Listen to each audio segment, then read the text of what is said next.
Bonjour et bienvenue sur la chaîne du Centre Tao. Je suis Isabelle Zovzak, coach et thérapeute en médecine traditionnelle chinoise et j'accompagne les mamans qui ont une fille du soleil dans le cœur. Ce sont des mamans qui prennent soin d'elles et de toute leur famille, notamment en fonction de ce qu'elles mettent dans les assiettes. Nous sommes dans la série sur l'alimentation, qui est tout un pan en fait de la médecine chinoise, parce qu'en médecine chinoise, on sait que ce qu'on met dans les assiettes peut changer la qualité de la vie et peut vraiment rallonger la vie. Ce que nous mangeons, mais également ce que nous buvons. Et c'est le thème d'aujourd'hui, quoi boire, quand boire. Faut-il boire plus pour éliminer plus ?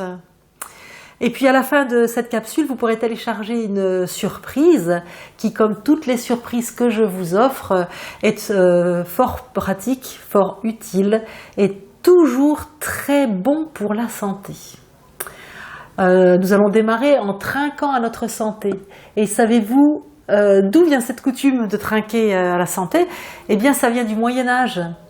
À l'époque, l'empoisonnement était couru, donc régulièrement pendant les banquets, quelqu'un tombait raide mort, il avait été empoisonné dans sa coupe. Donc les gens ont pris l'habitude de verser un petit peu de leur coupe dans la coupe du voisin, et puis après ils buvaient. Et donc ça limitait les risques, ça c'est sûr. Après, en fait, juste, ils trinquaient, ils choquaient leur verre l'un contre l'autre pour que le liquide d'une coupe passe dans la coupe de l'autre. Fallait donc que les coupes soient solides, hein. Et puis ils buvaient, et puis au fur et à mesure que ça avançait, en fait, ils toquaient les verres l'un dans l'autre en regardant la personne dans les yeux pour voir l'intention. Donc aujourd'hui, je pense pas que quelqu'un puisse encore avoir l'idée qu'on veut l'empoisonner, et donc nous trinquons en nous regardant dans les yeux et en nous souhaitant une bonne santé et une longue vie. Alors, bon, ça on le fait en général avec de l'alcool. Est-ce qu'on peut boire de l'alcool ? Déjà, commençons directement par ça en médecine chinoise. Alors, l'alcool est quand même, pour la médecine chinoise comme pour les autres médecines, quelque chose à consommer avec modération, parce que ça peut amener des problèmes de santé. Mais disons que spécifiquement en médecine chinoise, l'alcool c'est chaud et c'est humide, c'est-à-dire que ça va amener un trop-plein d'humidité dans le corps, une surcharge d'humidité. Hein. L'eau c'est humide, mais pour autant ça ne va pas, si on la boit normalement, amener une surcharge d'humidité, ce que l'alcool fait. Plus occidentalement, je vais dire, l'alcool c'est du sucre et c'est chaud. La chaleur, c'est vasodilatateur. Donc quand l'alcool arrive dans l'estomac, encore plus si c'est l'apéro à jeun, c'est vasodilatateur, donc ça va ouvrir la muqueuse, les vaisseaux de la muqueuse de l'estomac. Donc ça va passer très très vite dans le sang, par voie directe. Et comme c'est du sucre, ça va pas être utilisé. Le sucre, c'est une bombe énergétique. Avec un morceau de sucre, vous pouvez faire un quart d'heure de gym. Là, en général, quand on boit de l'alcool, on est posé, on est assis, on fait la fête. Donc ce sucre-là n'est pas utilisé. Et il va être métabolisé et stocké sous la seule forme que le corps connaît pour être stocké, c'est-à-dire sous forme de graisse. Donc l'alcool, en fait, il va être stocké sous forme de graisse au niveau abdominal. C'est pour ça que des fois, on fait super attention à ce qu'on mange. Mais on a tendance à boire un petit peu souvent l'apéro, notamment en été. Et puis, même si on mange peu, on finit par avoir de la graisse sur le ventre. C'est le problème de l'alcool. Donc déjà, si on boit un apéro, c'est plutôt en mangeant quelque chose, hein, pas vraiment l'estomac vide. Et puis, le seul alcool que la médecine chinoise autorise de temps en temps et avec modération, c'est le bon vin rouge. Le reste devant rester exceptionnel. Si c'est exceptionnel et c'est pour faire la fête et que c'est dans des bonnes conditions, vous pouvez le faire. C'est la bonne nouvelle du jour.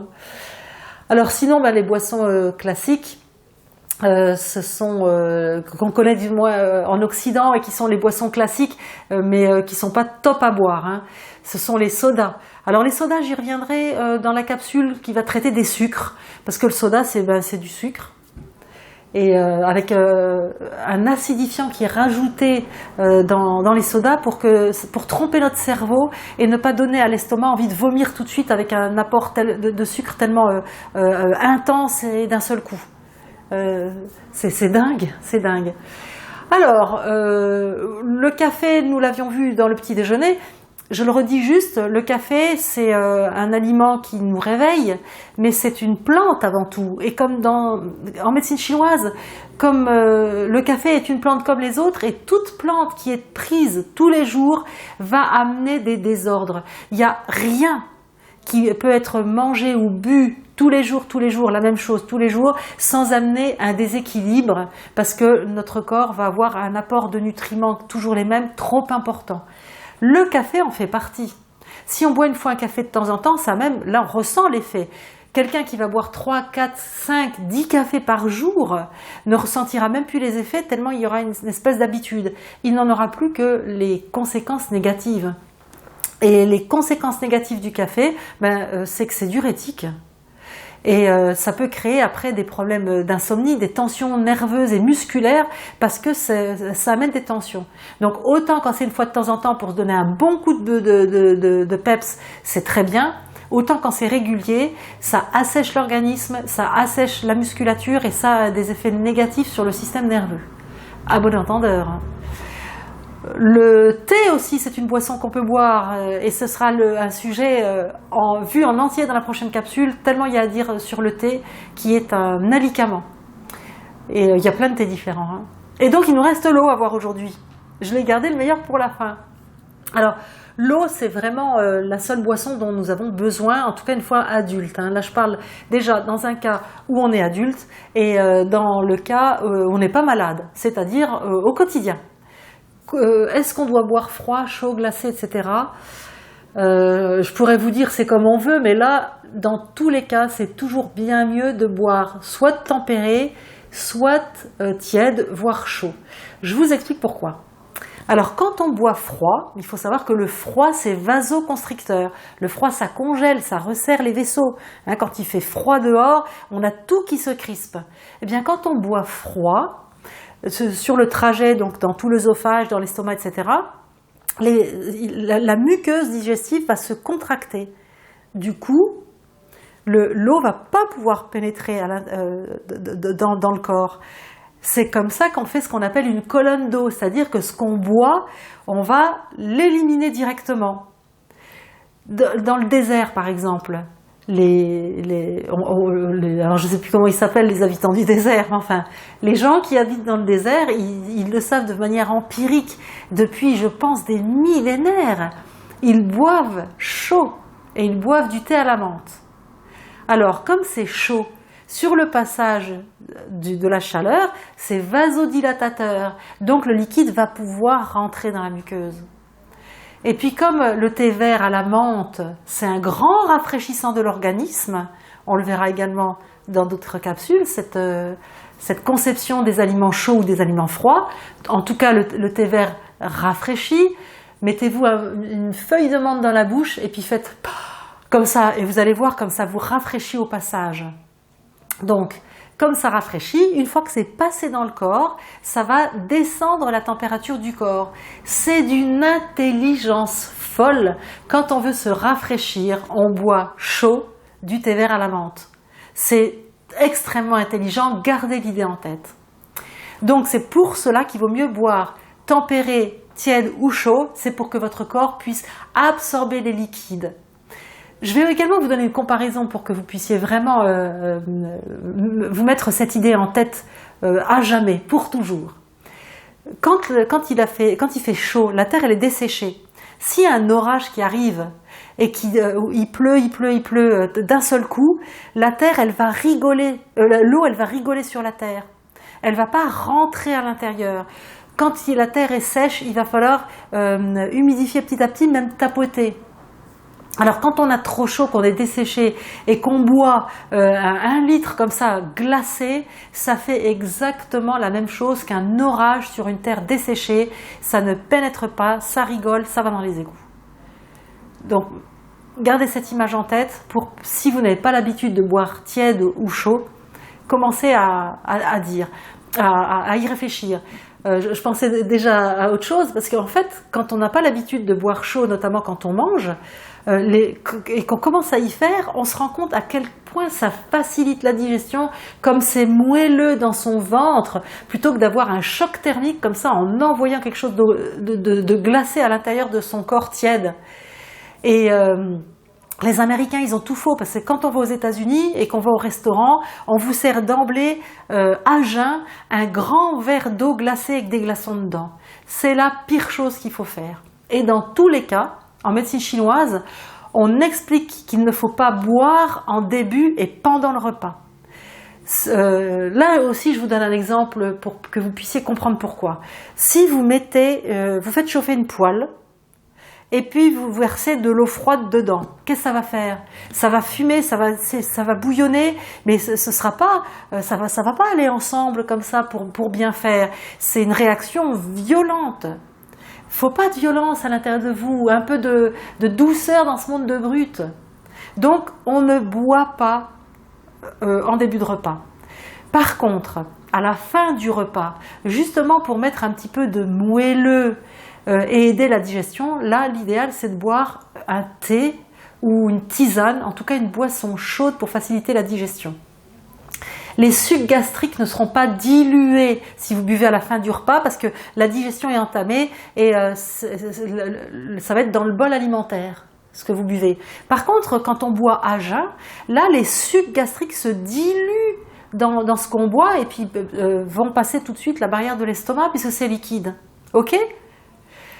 Alors, on peut boire aussi entre les repas, bien sûr, mais il va falloir boire plutôt là, une fois qu'on a bu sa tisane, on va attendre plus éloigné des repas, et il vaut mieux boire en petite quantité, fréquemment, pour que justement le corps puisse absorber l'eau au fur et à mesure, exactement comme la terre où je vous disais, ou pour que une terre puisse bien absorber l'eau d'un orage ou de la pluie, on tapote comme ça, et puis c'est petit à petit, en versant petit à petit, que la terre a le temps de boire l'eau. C'est pareil dans votre corps. Alors, est-ce qu'on doit boire beaucoup? Est-ce que c'est bon pour la santé de boire beaucoup? Alors non, dans tous les cas. Boire beaucoup, du moins trop, ça abîme le corps, ça fatigue la rate et les reins. C'est-à-dire le système digestif et le système qui filtre. Boire trop, c'est juste fatigant, parce que c'est pas parce qu'on boit qu'on va avoir plus de liquide organique. Le corps, il doit absorber ce que vous buvez et il doit aller le transformer en liquide organique, c'est-à-dire rajouter des tas de choses dedans. On fait pas du liquide synovial ou des larmes comme ça en claquant des doigts. C'est un job. Alors, il y a des signes qui vont vous dire si votre énergie est fatiguée et absorbe mal les liquides.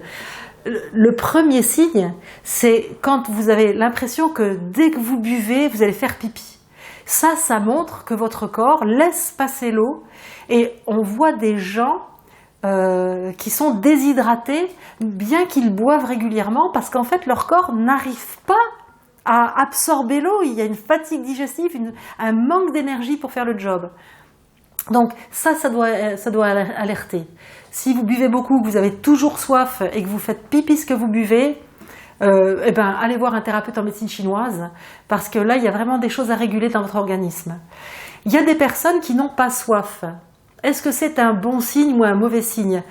Là, je vais vous dire, ça dépend. Si ce sont des personnes qui sont en bonne santé et qui boivent régulièrement sans attendre d'avoir soif, elles sont en bonne santé.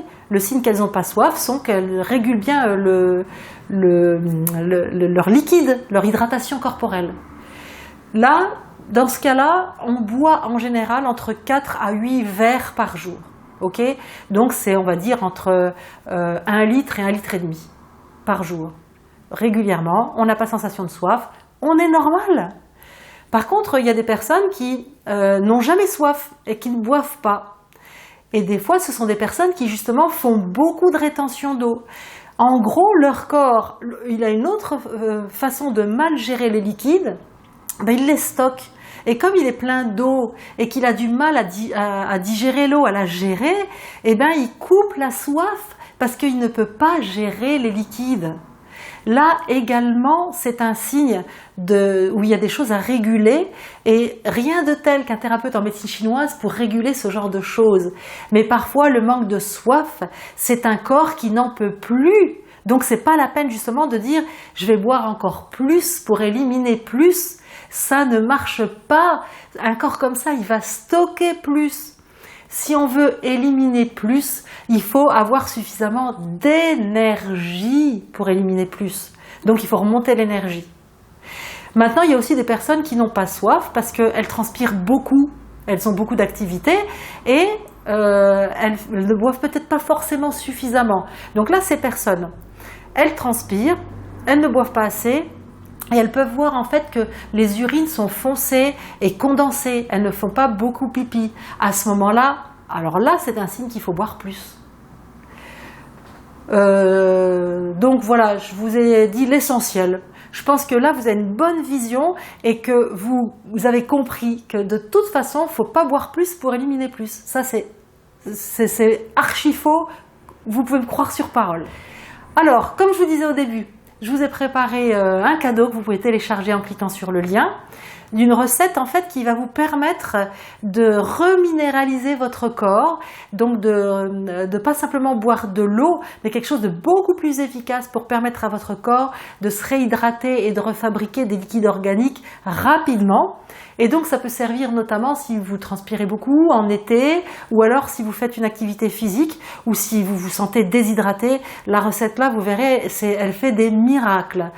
On se retrouve dans la prochaine capsule pour aborder le sujet du thé. Rejoignez-moi, c'est tellement important ce que je vais vous expliquer. Tous les thés qui existent, toutes les erreurs qu'on peut faire avec le thé et puis tous les bienfaits qu'on peut tirer du thé. Il me reste à évidemment vous demander de partager cette chaîne avec générosité, de la liker avec générosité, car moi je suis quelqu'un qui sait recevoir et donner. J'aime transmettre, je suis un messager et je voulais vous proposer vous aussi d'être dans cet échange constant, c'est-à-dire prendre et distribuer à votre tour pour rentrer dans la chaîne. Alors ok, partagez, likez, on est d'accord? À très très vite. Ciao.